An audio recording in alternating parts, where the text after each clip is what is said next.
Shalom ho sa inyong lahat. Minsan pa po'y nandito tayo sa ating palatuntunang Word Made Flesh. Sana po'y talagang dinalatan kayo ng ating palatuntunang ito sa isang magandang katayuan. At ano ang kalagayan ninyo? Alam ko pong maging pagpapala itong ating programang ito sa inyo ngayon. So magang ito. Sana po'y natipon nyo na kayo mga kakasambahay, mga magkakapitbahay sa paligid ng inyong television, sa pakikinig po natin ito at panonood ng ating programa. Sana po yung susulatan nyo at panulat ay nariyan na rin para yung inyong nakikita at napapanood dito na isisipin nyo dyan sa inyong mga notebooks ay mananatili at mababalik-balikan natin. Sabi nga ho ng mga incheck, mas mabuti pa raw ang pinakamalabong tinta kaysa pinakamatalas na memorya. Kung kaya maganda ho na nagsusulat tayo. Binabati ko po ang bawat isa sa inyo, lalo na ho yung mga kabataan, yung mga may sakit, at ang mga kaparian natin, at yung mga seminarista, mga komunidad. Alam ko ho, maraming mga komunidad ang nanonood ng ating programa. At ito pong yung mga magbabahagi po ng salita ng Diyos. Sana kapulutan yung ating programa ng makakatulong sa inyo. Kaya po, isang pagbati ng shalom, ng kapayapaan, ang aking pinapaabot sa inyo.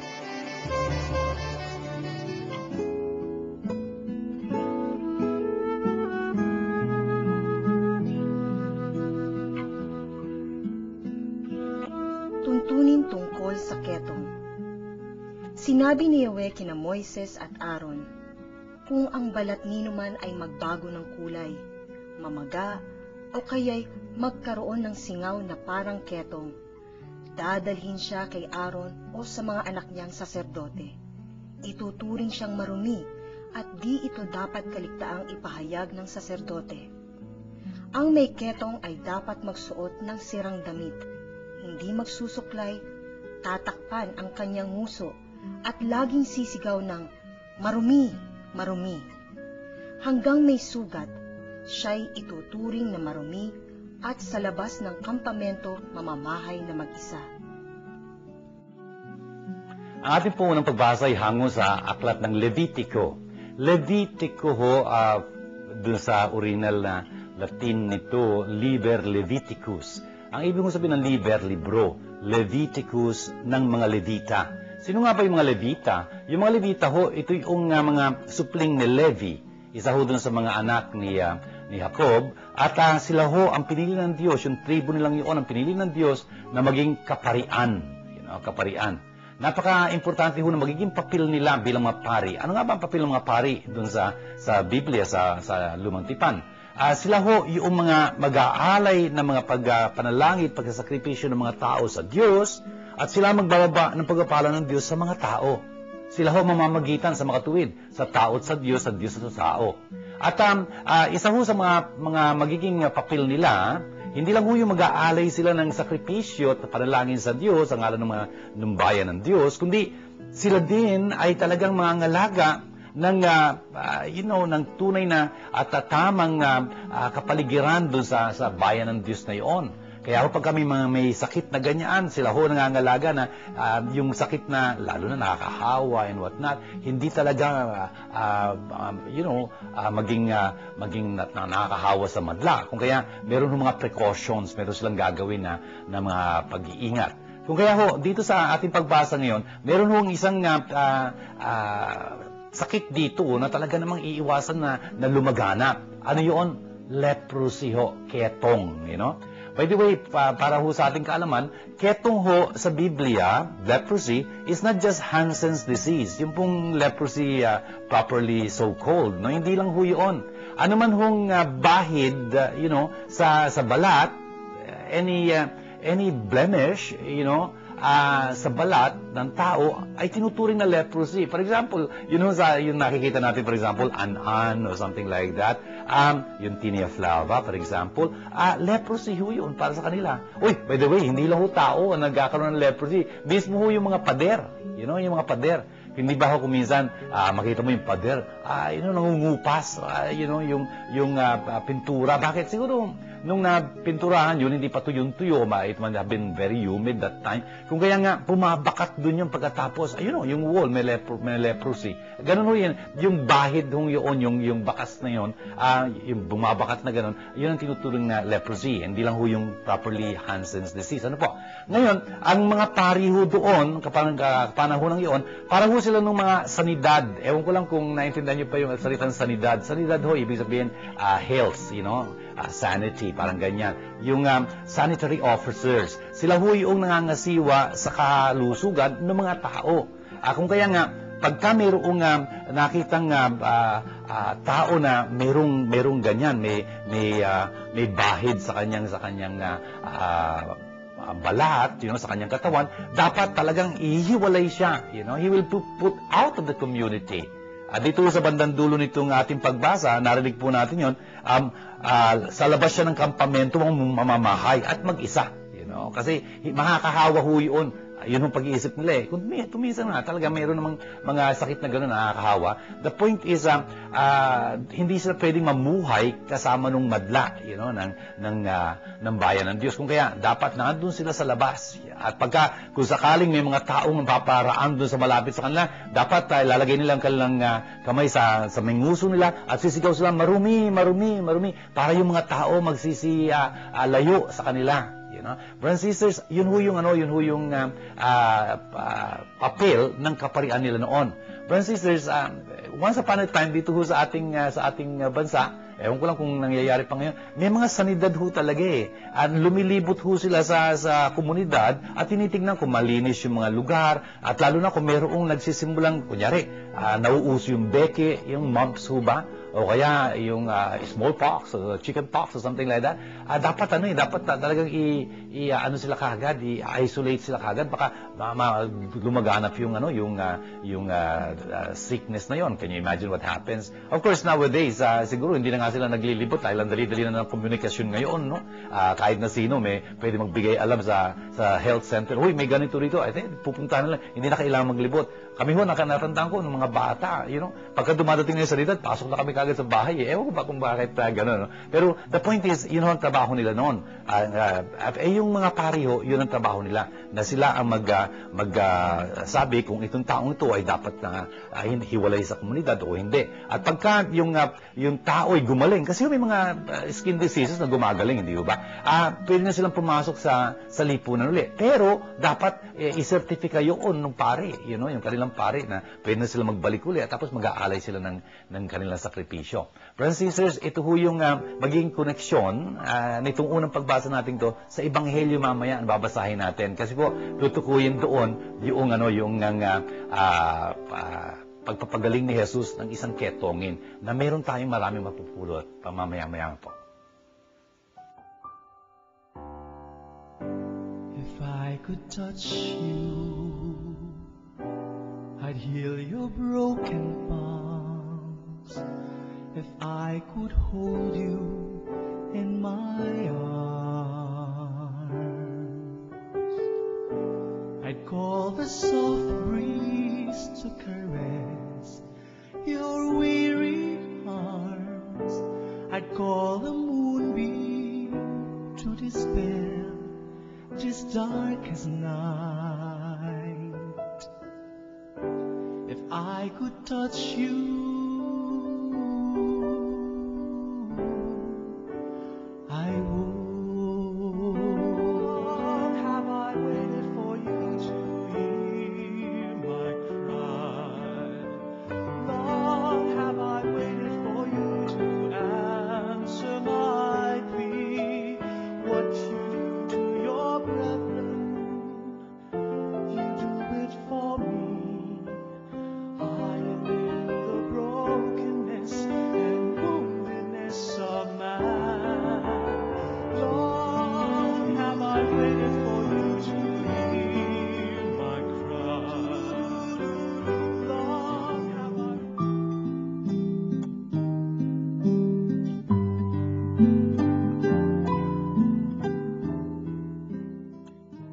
Kaya nga, kung kayo'y kumakain o umiinom, o anuman ang ginagawa ninyo, gawin ninyo ang lahat sa ikararangal ng Diyos. Huwag kayong maging sanhi ng pagkakasala ninuman ng mga Hudyo, ng mga Griyego, o ng mga kaanib sa Iglesia ng Diyos. Ang sinisikap ko na may mabigyang kasiyahan ang lahat ng tao sa bawat ginagawa ko. Hindi ko hinahanap ang sarili kong kapakanan, kundi ang kapakanan ng marami upang maligtas sila. Tularan ninyo ako, gaya ng pagtulad ko kay Kristo. Dito po sa maikling pagbasang narinig natin mula sa sulat ni San Pablo sa mga taga-Korinto, ang dami po nang niyang pinaalala sa atin na napaka-practical sa ating buhay Kristiyano. Tingnan nyo, ang buhay Kristiyano ho talaga ay tulad ng sinabi niya sa atin sa dulo, tularan ninyo ako gaya ng pagtulad ko kay Kristo. Brothers and sisters, Christian life is nothing else but imitating Christ. You know, an imitation of Christ. In fact, meron hong isang napaka-pamosong tanyag na aklat na yun ang title mismo, Imitation of Christ. You know? The point is, yung buhay yun ng isang Kristiyano talaga ay yung pagtulad niya kay Kristo. Yun ho ang pinangaral ng mga apostoles. Tingnan nyo na lang ako. Hindi nyo nakita si Kristo. Sino ba ho sa atin nakakita kay Kristo?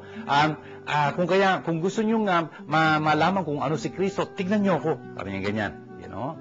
Ang Kristiyano ho, dapat isang talagang napakagandang larawan ni Kristo, kung tutuusin. Kasi yung iba, hindi na talaga nila makikilala si Kristo. Natural. Ako, for example, di ko nakita si Kristo. Pero nakakita ako ng mga tao, nagpakita sa akin ni Kristo, yung naging larawan sila sa akin ng ating Panginoong Jesucristo. For example, apart from my mom and dad, you know, isang pari na isang tao talaga nagpakita sa akin ng kung sino si Kristo, ay isang pari ho na aking talagang ginagala at mahal na mahal ko. Tinitingala akong ganyan. Bakit? Kasi ng kanyang kabutihan, ng kanyang kagandahang asal, ng kanyang kagalakan, yung kanyang pagkataong ganyan, nakita ko talaga kung anong ibig sabihin ni Kristo. Ang ganda-ganda niya para sa akin, you know.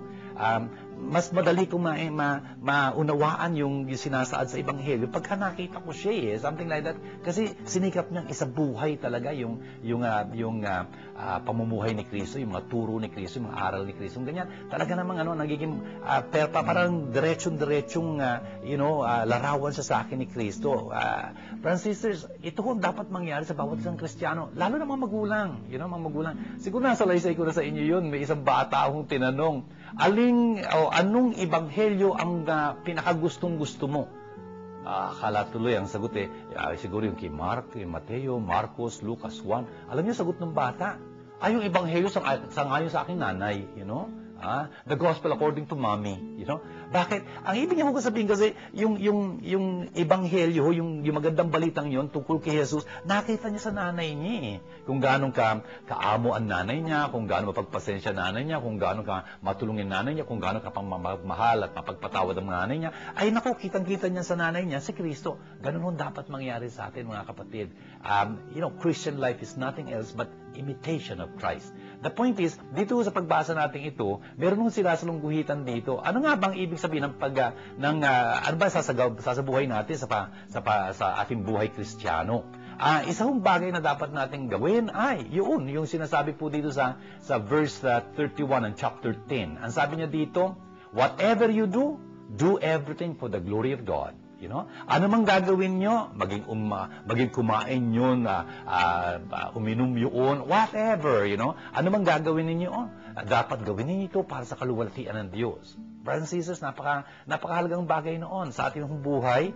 Talagang kung ano mang ating gagawin, malaki, maliit, o hindi man, dapat lahat yun ay para sa karangalan ng Diyos. Napakaganda po. Hindi para sa ikararangal natin, hindi para sa ikapupuri natin, hindi ho. You know? Ang sabi ni Jesus, hayaan ninyo ang inyong liwanag ay makita ng lahat upang makita nila mabubuti ninyong gawa at purihin ang inyong amang nasa langit. Francis, yun ang dapat nating sinisip gawin sa lahat ng ating isa sa katuparan, sa lahat ng ating mga bakalakin. Dapat lahat yun ay para sa kaluwalhatian ng Diyos. And ang Diyos na niluluwalhati natin sa ating mga gawain, siya magpapala sa atin. Napakagandang bagay ho noon. Kaya suri-suriin ho natin ating mga sarili. For example, yung ating mga ginagawa sa bahay, sa paaralan, sa trabaho natin, kahit saan lugar tayo natatagpuan, yung ba'y pinapatungkol natin sa kalwalhatian ng Diyos? O ginagawa lang natin para sa ating sarili? O para pakitang tao? O para... Teka muna, maliho yun. Christian spirituality really helps us, should challenge us to do everything for the glory of God. Nakakagandang bagay ho nun. Si San Ignacio de Loyola, ayun ang kanyang motto. Ad maiorem Dei gloriam.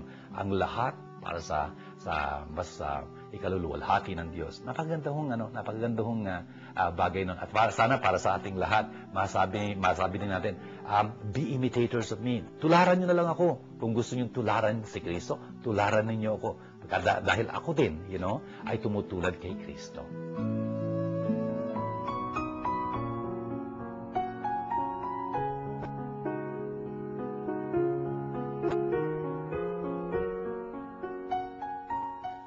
Sumainyo ang Panginoon. Ang magandang balita ng Panginoon ayon kay San Marcos. May isang ketonging lumapit kay Jesus, nanikluhod at nagmakaawa. Kung ibig po ninyo'y mapapagaling ninyo ako. Nahabag si Jesus at iniunat ang kanyang kamay at hinipo siya. Sabay ang wika, ibig ko, gumaling ka. Nundi nawala ang ketong at gumaling ang tao. Inalis siya agad ni Jesus matapos ang ganitong mahigpit na bilin.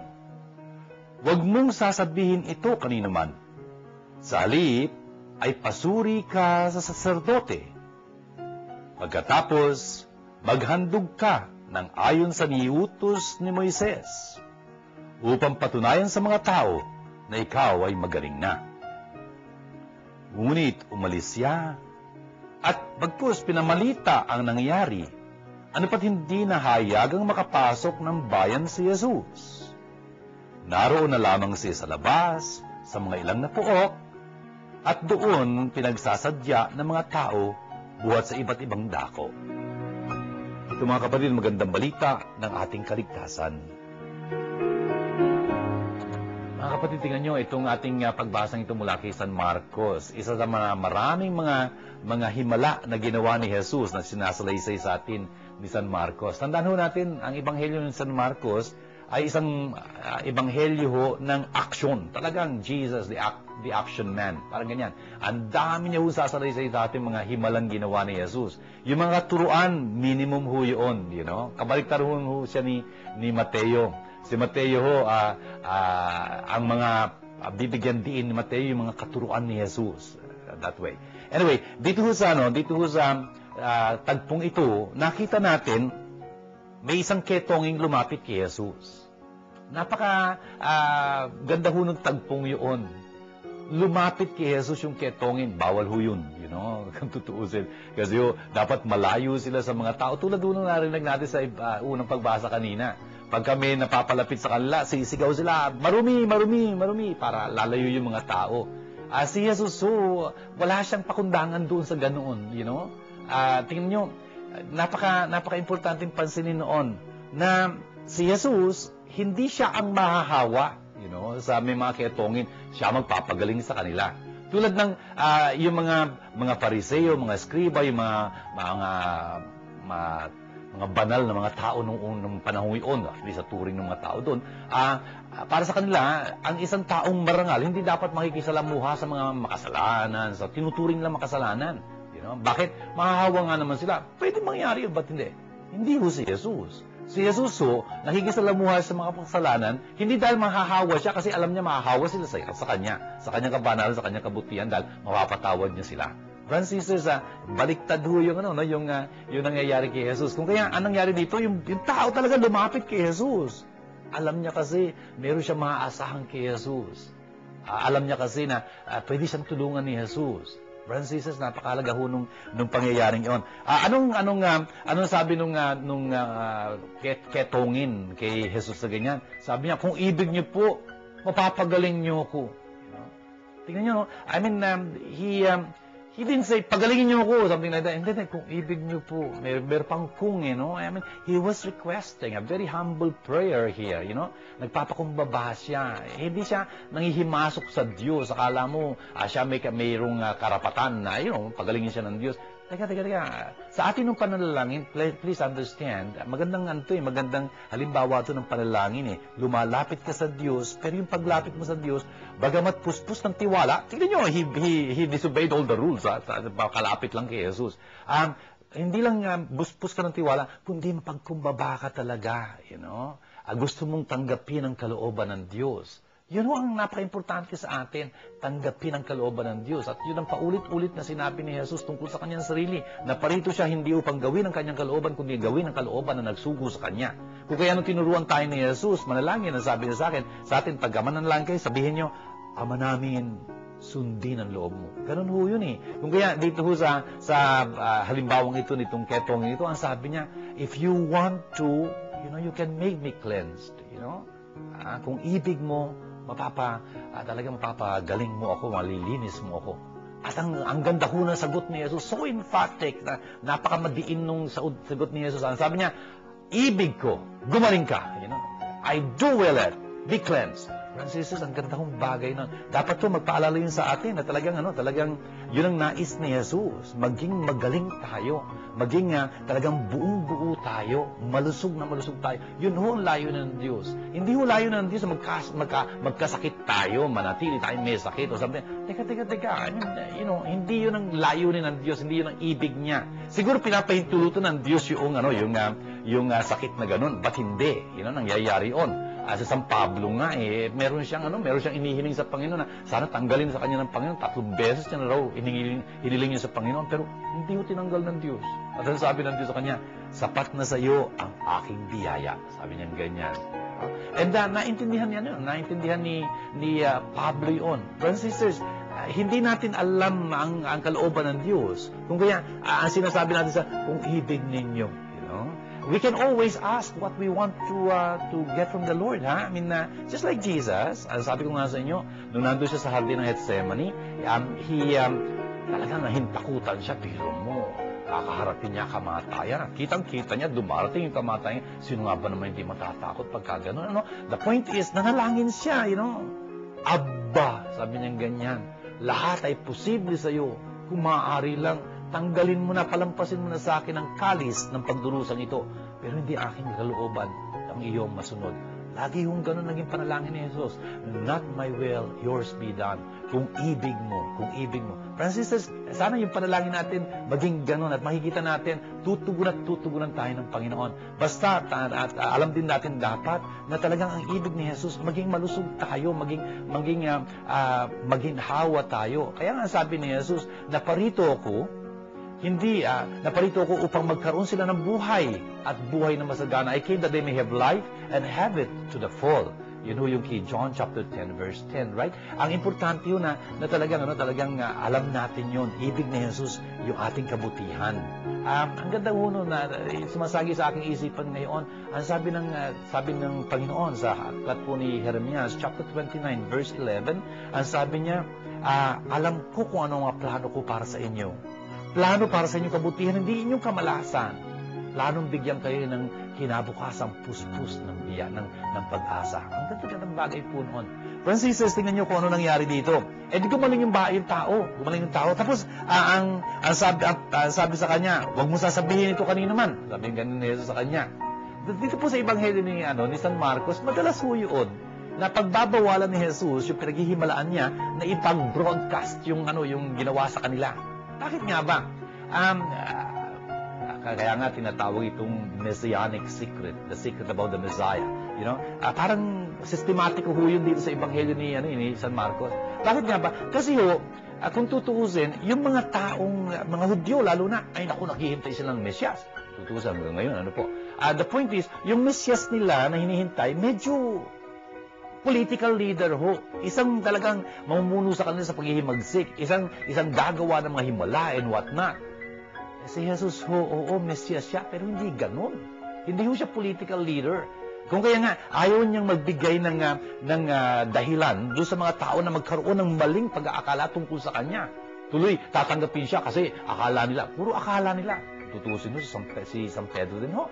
Yun din ang akala niya, Kung kaya nung sinasaad na ni Jesus, nung ibinubunyag ni Jesus na magdurusa siya bilang anak ng Diyos, para mailigtas tayo, hindi matanggap niya ni Simon Pedro yun. At sinabi niya, huwag niyo nga sasabihin sa amin yan, At tapos, ano sasabihin sa kanya ni Jesus? Lumayo ka sa akin, Satanas. Dahil ang mga pag-iisip mo, hindi pag-iisip ng Diyos, kundi pag-iisip lang ng tao, etc. I mean, brothers and sisters, yung kanilang Mesiyas na hinihintay-hintay, hindi ganun si Jesus. Si Jesus, Mesiyas, pero hindi ganun. He will be the suffering Messiah. Kung kaya pinagbabawalan sila i-broadcast yung nangyari sa kanila, baka mamaya kasi magbigay sila ng maling impresyon sa mga tao. Tuloy, hindi na magiging malaya sa Jesus mga aral, tapos dudumugin siya for the wrong motives. Anyway, friends and sisters, ayun ang ginawa ho nitong tao ito, pinangalandakan pa nga kung ano nangyari sa kanya. The thing is, ano ho ba itong ibig sabihin nito para sa atin? Ano bang nilalarawan nito? Isang bagay, tandaan natin, si Jesus, kayang-kaya niya magpagaling. At ginagawa pa ni Jesus ito hanggang ngayon sa magitan ng kanyang ecclesia, the church. Hanggang ngayon ho, itong charism na ito, itong kaloob na ito ng pagpapagaling, nasa ecclesia pa rin ho. Maririnig you forgot. For example, there are healers in the church, yes, why not? I mean, it is a gift that Jesus has not removed from us. Hanggang ngayon may mga gifts na binibigay sa atin para magpagaling. Sabi ko nga sa inyo, mga magulang. Alam niyo ho ba na malamang meron kayong handog na ganito, a gift from God to heal your children, for example, Of course, you will never know that we don't try it. Pagka may lagnat ho yung anak ninyo, i-pray over niyo sila. Okay, sa ngalan ni Jesus, tinataboy ko itong lagnat na ito. At tingnan natin kung anong mangyari. Okay? Brothers and sisters, it is true, God can really, total, mga partners kayo ng Diyos sa pagpapalaganap ng kanyang angkan, yung itong gift na ito, very, very liberally given to you. Brothers and sisters, hindi lang ho pang katawan na yung pagpapagaling na isinasaad nito. Si Jesus din ho, meron siyang pagpapagaling ng kaluluwa. Sin is very much, typified by leprosy. Leprosy ho, pagka may leprosy ka sa kanilang lipunan, talaga namang, hindi lang ang sarili mo ang nagkakaroon ng diferensya, talagang lalabas ka sa komunidad. In a way, sin is always like that. It doesn't only destroy us, it also puts us out of community of God, community of our people around us. Kahit, for example, pagka meron kang niloko, kahit na hindi alam nung niloko mo siya, hindi ka makatingin ng diretso sa kanya, You must have a poker face para magawa mo yun, The point is, alam mo kasi na meron kang ginawang masama doon, So, there is a distance now. Brothers and sisters, ang gusto kong sabihin, tandaan ho natin, yung kasalanan ay nalarawan ng leprosy. At ang maganda nito, si Jesus ho ay may kapangyarihang patawarin tayo. Linisin tayo doon sa kasalanan ngayon. At ginagawa pa ho ni Jesus yun hanggang ngayon. Sa magitan nga ho ng eklesiya na pinagkalooban niya, ng kapangyarihang ipagkasundo tayo sa Diyos, magpatawad sa atin. Yun ang sinabi ni Jesus sa Gospel of St. John. Sabi niya, receive the Holy Spirit. Tanggapin niyo ang Espiritu Santo. Ang mga kasalanan niyo mga inyong patawari, pinatatawad na nga. Ang hindi niyo patawari, hindi niyo pinatatawad. Kung kaya, tingnan niyo, that gift of really cleansing us from the leprosy of sin is with us even now, through this sacrament of reconciliation. Kung kaya mga kapatid, sana maintindihan natin na talagang hanggang ngayon nagpapatuloy itong pagpapagaling na ito ni Jesus. And by the way, kung pinagbawalan ni Jesus, yung leper na pinagaling niya yun, na ipagbunyag yun sa mga tao, hindi na ho ngayon pinagbabawalan ni Jesus yun. In fact, we are supposed to tell the whole world what God has done to us, At talagang ipaalam natin sa madla yung kabutihan ng Diyos sa atin. Kung kaya nga sa bawat misa na ating dinadaluhan, you will remember, pagkatapos ng pagpalain tayo ng pari, pagpalain kayo ng mga kapangyarihan Diyos sa Ama at Anak at Espiritu Santo, ano sabihin niya sa atin? Humayo kayo. Yes, humayo kayo. Ipangalandakan yung ginawa ng Panginoon sa inyo. Hindi na tayo pinagbabawalan ngayon ni Jesus.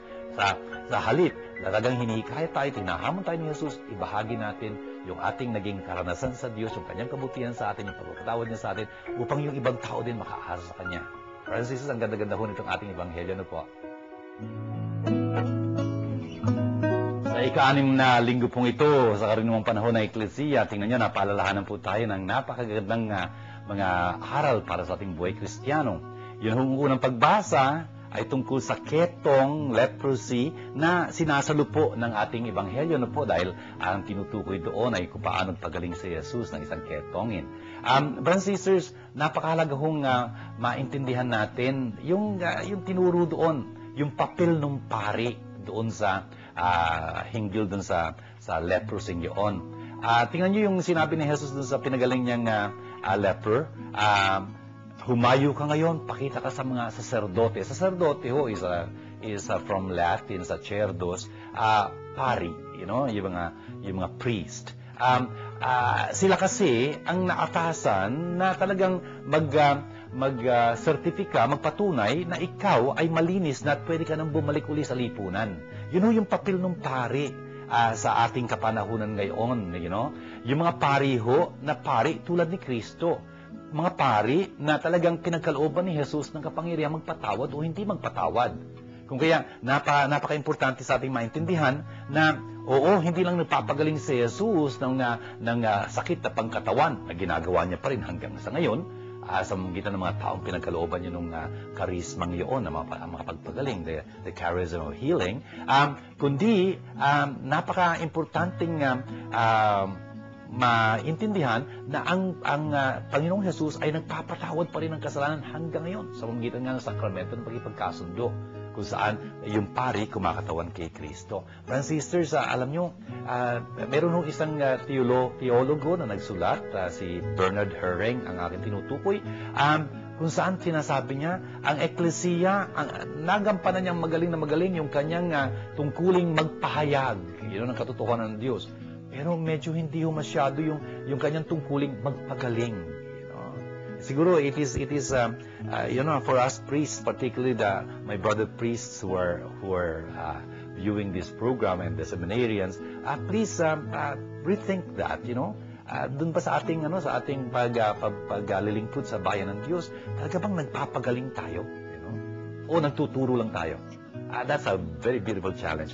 Brothers and sisters, yun hong ikalawang pagbasang narinig natin, na talagang hinahamon tayo doon ni San Pablo, na talagang tularan siya, tulad ng tinutularan niya si Kristo.